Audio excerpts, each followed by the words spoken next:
You left to give them a better life. Nobody warned you it might cost you the life you were trying to give it to. 2,000 miles away, a phone call answered a little slower each month, a child's voice a little more grown each time you hear it, a family learning to run without you in the room. This is a letter for the men who chose distance for the right reasons and are only now counting what it actually cost. The math was simple when you made it. Better job, better pay, a shot at something you couldn't build within driving distance of home. You told yourself and them that this was temporary, a season, not a sentence, a hard stretch that would fund an easier one later. Nobody warned you how many temporary seasons quietly become years. Nobody warned you that the version of your family you left behind keeps living and changing on a timeline that doesn't pause for your absence, no matter how good your reasons were. There's a specific kind of storm that hits the first holiday you spend on a video call instead of at the table. You watch them open presents through a phone propped against a plate you're not eating from. You hear the noise of a house you're not standing in. You catch yourself straining to feel present in a room you can only see, not smell, not touch, not actually be inside. That screen is a mercy and a wound in the same breath. It lets you witness the life continuing without you. It also proves in real time that it's continuing without you. Distance doesn't just cost you presence at events. It costs you context. The 1,000 small daily details that used to make you fluent in your family's life without even trying. You don't know the new friend's name anymore. You don't know why your daughter suddenly hates a subject she used to love. You find out about the hard week 2 weeks after it happened, secondhand, summarized, missing the texture only presence provides. You are still their father, their husband, their son, but you've become one draft behind the actual current version of their lives. And staying caught up now takes deliberate effort, instead of simply being effortlessly there.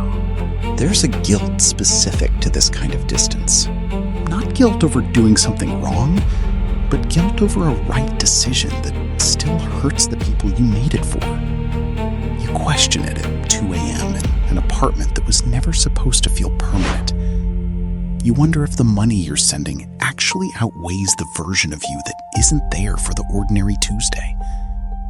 You replay the calls where their voice sounded a little too composed, a little too much like they didn't want you to worry from so far away. That guilt doesn't mean you made the wrong call. It means you're still a man who loves people he can't currently be near. And that ache is the price of the decision, not proof the decision was wrong. There's a particular fear underneath all of this that most men in your position won't say out loud. The fear of becoming optional, of a household finding its rhythm so well without you that your eventual return becomes an adjustment instead of a relief. That fear is real, and pretending it isn't there doesn't make it smaller. It makes it louder, in the silence, at 2 a.m., in an apartment far from everyone who actually knows you. The way through it isn't hoping the fear resolves itself. It's discipline, the deliberate, unglamorous work of staying present across a distance that will not make it easy for you. If this is landing, hit subscribe, because the next part is the actual discipline of doing distance right, and most men never learn it. Presence from a distance doesn't happen by accident. It happens the same way discipline happens anywhere, through deliberate, repeated, unglamorous choices, made even when you're exhausted and it would be easier not to. It's the scheduled call you make, even on a brutal day, because skipping it teaches them that your attention is conditional on your energy. It's asking specific questions instead of generic ones. Not how's everything, but how did the math test go? because specificity is what tells them you're actually still paying attention. None of this replaces being there, but it's the difference between distance that erodes a relationship and distance that simply changes its shape. If the distance is going to cost this much, it has to actually build something. Not just survive itself, but produce the thing it was for in the first place. That means being ruthless about the purpose.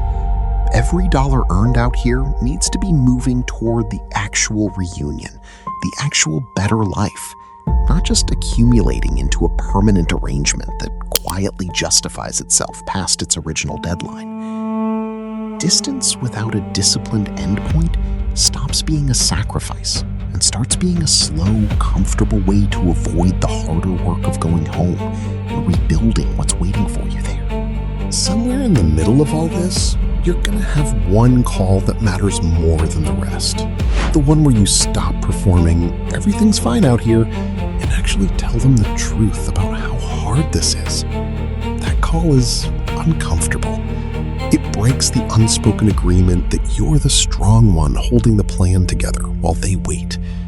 But that honesty is what turns distance into a shared sacrifice instead of a silent, one-sided one. They didn't just lose your physical presence. They lost access to your real state. Give some of that back, even from far away. Every disciplined call, every honest conversation, every dollar sent with intention instead of guilt is a brick in the bridge back to the family you left to provide for. The goal was never distance for its own sake. It was always the reunion on the other side of it, a homecoming that isn't a stranger walking back into a house that's learned to run without him, but a father, a husband, a son, stepping back into a life he never actually let go of, even from 2,000 miles away. That bridge only gets built with discipline. Nobody builds it by accident. So make the call tonight, even though you're tired. Ask the specific question instead of the generic one. Tell them the truth about how hard this actually is, instead of performing fine from far away. You left to give them a better life. Don't let the distance quietly cost you the relationships that were the entire point of the sacrifice. The storm of distance already happened. You didn't choose an easy path, but you get to choose every single day whether that distance erodes what you love or becomes the bridge you're building back to it.